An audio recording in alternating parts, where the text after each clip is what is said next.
One question that seems to pop up a whole lot.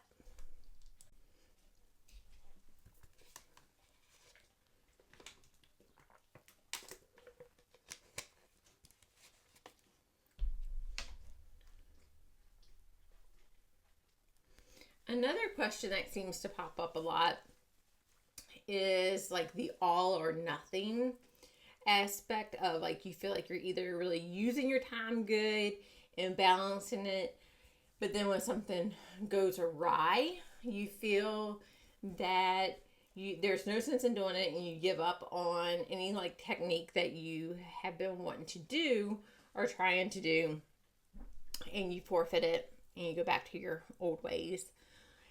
And then another thing that people do is then they kind of do like a knee-jerk reaction and try to cram too much into an already like packed time span.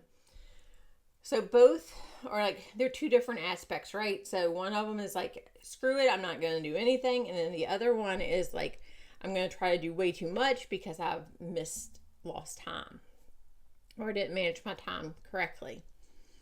So with things like this is you want to kind of like take a step back and kind of like look at the prioritization, and then how we talk about like with the quad square about the things that like urgently need to be done, the ones that are important to be done, the kind of less important, and the ones that are just kind of busy work. So really using those tools, really focusing in on those with what really needs to happen.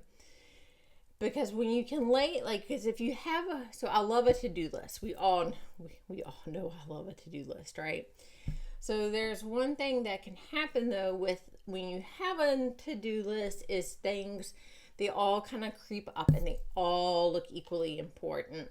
And then your brain can get like overwhelmed on which ones are the most important ones and which ones need to be taken care of immediately. So when you use the quad square paper worksheet, then you're able to delegate like what really needs to be focused on and the kind of things that can wait.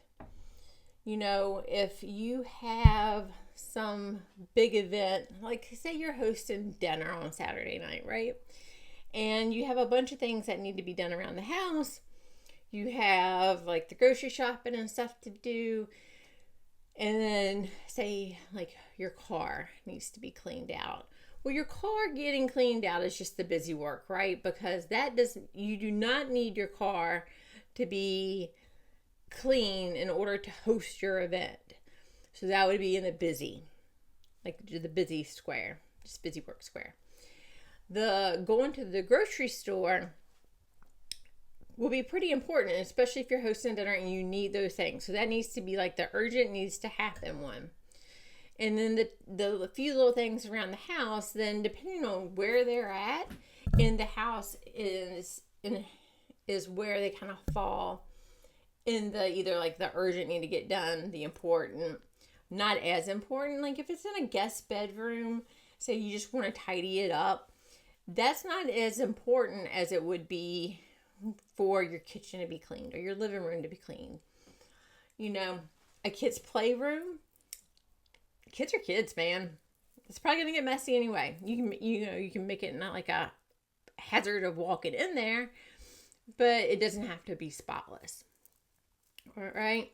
So just being able to use those, the worksheet on like how to delegate the time, and that way you're able to really not feel so crunched and feel like you're on that hamster wheel, and like no matter what you're doing, things are not making a difference.